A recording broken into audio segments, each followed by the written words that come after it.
Butuh 84 menit bagi Manchester City untuk bisa mencetak gol.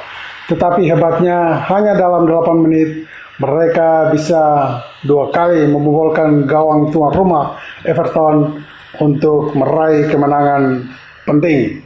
Karena tambahan 3 poin itu mengukuhkan posisi Manchester City di 5 besar sementara ini, atau tepatnya di posisi keempat, dan membuat mereka melahirkan suasana atau kondisi persaingan yang semakin panas untuk bisa meraih tiket ke Liga Champions nantinya.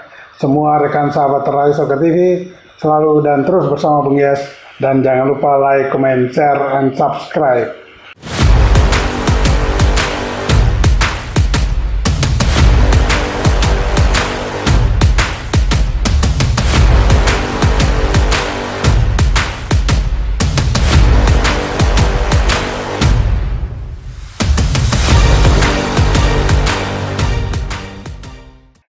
Dua hari terakhir ya, kemarin Sabtu dan Minggu, Liga Inggris kembali memeriahkan persaingan sepak bola tentu di Inggris ya, dan kita di Indonesia juga dengan puluhan ribu bahkan jutaan penggemar beberapa tim papan atas Liga Inggris terus mengikuti pertandingan-pertandingan di akhir pekan. Dan kita lihat bahwa untuk meraih gelar musim ini, sepertinya Liverpool sudah bisa dipastikan juara dan tidak tertahankan lagi. Yang bisa mengganggu Liverpool adalah Arsenal. Tetapi itu pun masih selisih ya sekitar 8 sampai 10 poin, sehingga ini akan susah bagi Arsenal untuk bisa mengejar Liverpool. Apalagi hanya tinggal sekitar 5 pertandingan lagi. Ini berat bagi Arsenal untuk bisa mengejar posisi teratas dan menggeser Liverpool. Tetapi kalau untuk bicara di zona Liga Champions atau 4 besar posisi terakhir klasemen Liga Inggris, maka terjadi persaingan dari 7 tim saat ini. Atau katakan ya 6 tim atau 5 tim. Karena posisi Liverpool dan Arsenal sudah tidak bisa diganggu lagi untuk meraih tiket ke Liga Champions mewakili Inggris. Nah, 2 lainnya diperebutkan oleh 5 tim lainnya. Katakan sementara dari posisi terakhir klasemen ada Newcastle United di urutan ketiga, Manchester City di urutan keempat, diikuti oleh Nottingham Forest dan juga Chelsea dan Aston Villa. Nah, berbicara tentang tim-tim yang ada di papan atas atau paling tidak di 7 besar ini, beberapa tim kemarin meraih kemenangan, dan ini yang membuat persaingan semakin panas di zona Liga Champions, yaitu antara Newcastle United yang hanya unggul 1 poin atas peringkat keempat Manchester City. Ya. Kemudian kita lihat juga di bawah Manchester City ada Nottingham Forest, ada juga Aston Villa dan Chelsea. Nottingham Forest baru akan memainkan pertandingan pada Selasa subuh menjamu Tottenham Hotspur. Sementara 2 tim lainnya Chelsea dan Aston Villa sudah menyelesaikan pertandingan kemarin di hari Sabtu dan Minggu, di mana Aston Villa yang menjamu Newcastle United yang sebelumnya dalam pertandingan terakhir mencetak 12 gol dalam 3 pertandingan dan meraih 9 poin, dihancurkan oleh tuan rumah Aston Villa dengan skor yang cukup telak pula, 4-1. Nah, pertarungan di kandang Aston Villa ini memang sangat seru, dan kita lihat bahwa akhirnya Aston Villa memperlihatkan dan menegaskan kualitasnya sebagai salah satu tim yang di musim ini sangat disegani baik di Liga Inggris maupun di kancah Eropa, meski mereka akhirnya tergusur dari Liga Champions di 8 besar. Tetapi dengan pelatih Unai Emery yang menangani Aston Villa, membuat tim ini di musim ini menjadi salah satu tim yang sangat disegani oleh tim-tim mapan lainnya. Dan kemenangan besar 4-1 atas Newcastle kemarin membuat mereka tetap ada di posisi 7 besar dan bisa menembus zona Liga Champions asalkan mereka tetap menjaga kinerja dengan baik dan bisa meraih kemenangan demi kemenangan di sisa 5 laga terakhir. Nah, bagaimana dengan Chelsea? Chelsea pada hari Minggu kemarin, mereka dengan susah payah baru bisa meraih kemenangan atas tuan rumah Fulham. Walaupun tertinggal lebih dulu, namun di babak kedua Chelsea berhasil mencetak 2 gol di menit-menit terakhir untuk membawa kemenangan dan membuat mereka juga tetap ada di kelompok 6 besar papan atas sementara.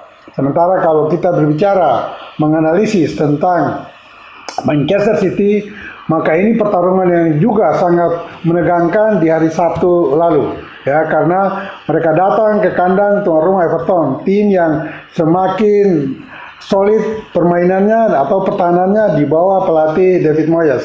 Namun dengan kematangan pemain-pemain Manchester City dan juga hebatnya pelatih Pep Guardiola membuat mereka tetap bisa mengendalikan permainan walaupun berada di bawah tekanan Everton, dan Everton pun mendapat beberapa peluang meski tidak menghasilkan gol, tetapi kematangan dan pengalaman Manchester City ini yang membuat mereka akhirnya keluar dari tekanan Everton dan bisa meraih kemenangan pada akhirnya di 8 menit terakhir dengan mencetak 2 gol. Ini luar biasa karena kita lihat bahwa Pep Guardiola saat memainkan starting 11-nya, dia tidak menurunkan 2 pemain sayap yang sebelum ini menjadi pemain inti. Katakan Doku di kiri dan juga Phil Foden di kanan. Tetapi dalam pertandingan melawan Everton kemarin, Pep Guardiola tidak langsung menurunkan 2 pemain itu. Bahkan mereka dicadangkan baru dimainkan di babak kedua. Dan kita lihat bahwa di ujung tombak pun Haaland belum bisa dimainkan, sehingga Pep Guardiola memainkan pemain asal Belgia yaitu De Bruyne, dan De Bruyne sukses memang untuk posisi itu karena pergerakan dengan atau tanpa bola sering mengacaukan dan menyita perhatian pemain-pemain belakang Everton, dan ini membuat lubang atau celah-celah di pertahanan Everton sehingga bisa dimanfaatkan oleh pemain-pemain Manchester City untuk bisa menembus pertahanan dan juga mencetak gol.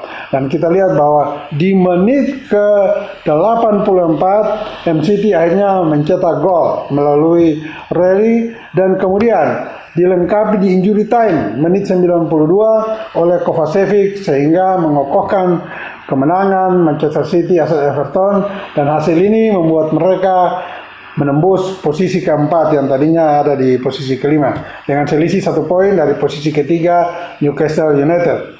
Sementara di hari Minggu, Arsenal yang harus bertamu ke kandang Ipswich Town juga meraih kemenangan penting, bahkan dengan skor lebih telak 4-0. Tetapi kemenangan ini diraih, ya boleh dikatakan sangat mudah, karena di menit 32 tuan rumah Ipswich Town sudah terkena kartu merah. Salah satu pemainnya terkena kartu merah sehingga membuat Arsenal yang saat itu telah unggul 2-0 lebih mudah untuk menambah 2 gol lagi dan mengunci pertandingan itu dengan kemenangan 4-0. Tetapi kalau lihat permainan Arsenal, hadirnya kembali Bukayo Saka di sayap kanan membuat Arsenal semakin mudah memainkan formasi atau taktik strategi yang mereka inginkan, dan permainan mereka masih tetap sama, cair dan mengalir dengan sangat baik, bahkan passing-passingnya sangat terukur. Ini yang membuat Ipswich Town, tim yang ada di posisi papan bawah klasemen sementara, sulit untuk mengimbangi Arsenal, sehingga dengan permainan Arsenal yang begitu apik, mereka memang wajar untuk meraih kemenangan atas tuan rumah. Bagaimana dengan salah satu tim yang memiliki penggemar jutaan di tanah air, yaitu Manchester United. Lagi-lagi Manchester United tidak beruntung karena mereka terpaku di posisi ke-14, dan semalam mereka dipermalukan di Old Trafford oleh tamunya Wolverhampton Wanderers dengan skor 0-1. Kekalahan ini membuat MU ada di papan bawah, dan mereka sudah pasti tidak akan tampil di kancah Eropa. Walaupun di Liga Champions atau Liga Conference mereka tetap tidak bisa muncul karena terlalu jauh ada di klasemen terakhir Liga Inggris nantinya. Dan bagi semua rekan sahabat Rai Soccer TV, ingat, bola itu bulat. Giring terus.